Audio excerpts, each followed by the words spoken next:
Halo semua, di video kita kali ini kita akan lanjut untuk aplikasi medsos kita di backend. Nah, di sini kita akan buat untuk fitur delete dari postingannya. Nah, untuk fiturnya sendiri, contohnya mungkin seperti ini ya. Jadi kita bisa hapus postingan yang kita buat. Nah, kalau tidak salah ada di sini. Bagian yang ini ya. Nah, ini kita bisa hapus untuk postingan yang kita buat. Nah, jadi di sini kita akan buat fiturnya untuk hapus postingannya sekarang. Kita bisa langsung eksekusi masuk ke dalam codingan. Nah, pertama di sini kita buat dulu untuk routernya. Di sini feed router dengan method delete. Nah, kita akan delete berdasarkan parameter ID-nya. Nah, kemudian kita butuhkan out middleware supaya nanti kita bisa cek validasinya apakah user yang kita gunakan login itu benar user yang membuat postingannya. Nah, kemudian di sini kita masukkan untuk fitur delete dari feeds-nya. Kita langsung buat di controller. Kita langsung atur di dalam bagian fungsi baru. Di sini kita akan ekspor cons delete feeds sama dengan async request respond. Nah, kemudian kita coba testing saja dulu respon dengan send. Kita buat sini tes. Kemudian di feed routernya kita jalankan fungsi dari delete feeds-nya di sini. Nah, ini kita coba testing, kita masuk ke Postman. Kita buat request baru di feeds-nya yang ini. Kita buat add request dengan method yaitu delete. Kemudian namanya itu delete feeds. Kemudian URL-nya di sini kita jalankan fungsi delete. Kemudian yang kita hapus itu kita cek dulu di get all feeds-nya. Oh, kita belum jalankan aplikasinya, kita jalankan dulu di terminal mpn run dev. Oke, kemudian kita lanjut lagi ke Postman. Kita lakukan send, kita ambil ID dari feeds yang akan kita hapus. Kita coba hapus yang ini.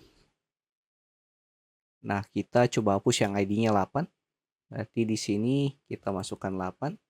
Kita langsung lakukan send. Nah, ini bakal tampil tesnya ya. Jadi di sini kita dapat nilainya yaitu tes berdasarkan fungsi dari controller kita. Berarti fungsi dari delete-nya ini sudah jalan untuk router dan juga controllernya. Nah, selanjutnya kita lanjut untuk edit bagian controllernya. Nah, pertama di sini kita coba ambil dulu nilai dari parameternya. Di sini kita bisa buat cons. Kita ambil ID dari request params. Nah, kemudian kita gunakan try and catch.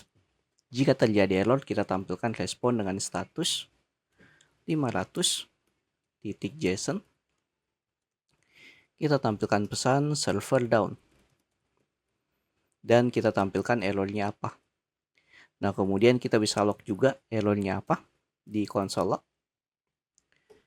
Kemudian di try-nya, pertama kita cek dulu apakah ID ini itu ada dalam database atau tidak. Nah, kita coba masukkan di sini fungsinya. Post data sama dengan kita akan await prisma titik. Kita ambil dari table post. Kemudian titik. Kita lakukan di sini find unique. Kita dapatkan datanya berdasarkan kondisi where ID. Nilainya berdasarkan parameter ID yang berupa tipe data number. Sini number ID. Nah, kemudian kalau ID-nya tidak ada dalam database atau kita asal masukkan ID-nya yang belum terdaftar di database, kita tampilkan kondisi. Jika post datanya tidak ditemukan, maka di sini kita bisa return respon dengan status 404 dengan JSON, kemudian kasih pesan. Di sini kita sebut saja product feeds tidak ditemukan. Nah, ini jika ID parameternya itu tidak ditemukan di dalam database ID yang kita masukkan di parameter endpoint kita. Ini kita coba dulu untuk validasi pertama ini. Kita masuk lagi ke Postman. Kemudian kita masukkan di sini parameternya yang tidak ada dalam database. Nah, di sini kan cuma ada dari ID 1 sampai ID 8. Nah, kalau kita masukkannya di sini ID 80, nah di sini bakal muncul error 404 kita, yaitu feeds tidak ditemukan. Nah, kemudian kita buat kondisi lagi di dalam codingan kita. Kita cek apakah user yang kita gunakan login ini itu benar user yang membuat postingan. Nah, kita bisa buat kondisi jika post data titik user ID itu tidak sama dengan request user ID yang kita gunakan login, maka kita tampilkan respon errornya dengan respon 400. Kemudian pesannya di sini Anda tidak bisa menghapus feeds user lain seperti ini. Nah, ini kita coba testing. Kita masuk lagi ke dalam Postman. Nah, ini kita pertama login dulu. Kita login pakai user yang berbeda karena di sini yang ID-nya 8 tadi itu ya yang akan kita coba delete, yang ID-nya 8 ini itu dibuat oleh user bernama Reski, yaitu username-nya Reski99. Nah, ini contoh saya login pakai user yang berbeda, contoh user Budi. Nah, kita ambil tokennya yang ini, masuk ke fungsi delete-nya, kemudian kita ganti tokennya di barrier token di sini. Nah, ini kita lakukan send.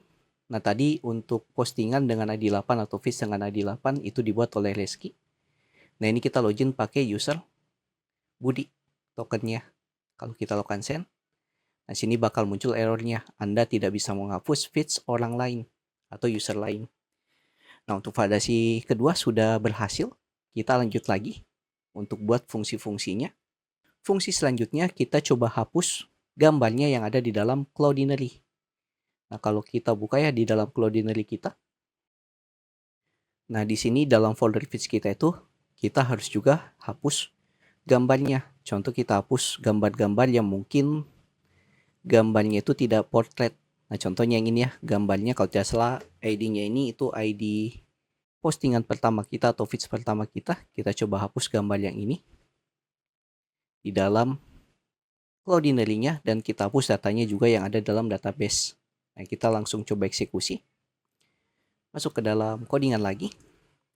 Di sini kita buat kondisi, jadi jika post datanya itu ada image ID-nya, maka di sini kita coba hapus datanya. Di sini await. Kita jalankan fungsi Cloudinary yang sudah kita impor. Nah, ini sudah terimpor fungsi Cloudinary-nya, yaitu untuk setup dari Cloudinary kita. Kemudian jalankan fungsi uploader titik destroy. Kita hapus filenya berdasarkan post data titik image ID, yaitu ID dari gambarnya yang ada di dalam Cloudinary kita. Nah, kemudian setelah kita hapus gambarnya, kalau ada image ID kita di dalam database, selanjutnya kita lakukan penghapusan data dalam database. Di sini await Prisma titik post, kemudian jalankan fungsi delete-nya, yang mana kondisinya itu berdasarkan ID-nya berdasarkan number parameter ID. Nah, selanjutnya kita tinggal tampilkan respon suksesnya. Di sini untuk respon sukses kita tampilkan saja pesan dengan status 200.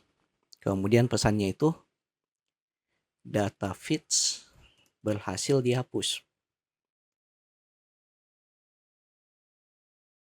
Oke. Di sini sudah aman untuk fungsinya. Jadi kita hapus dulu file kita yang ada di dalam Cloudinary-nya. Selanjutnya kita hapus datanya yang ada di dalam database. Ini kita coba langsung eksekusi. kita masuk lagi ke dalam Postman. Nah, pertama di sini kita coba hapus feeds yang ID-nya itu satu, yang ini. Yang ini ya. Yang mana di sini yang membuat feeds-nya itu yaitu user dengan nama Reski99. Kita login dulu, kita ambil token dari Reski.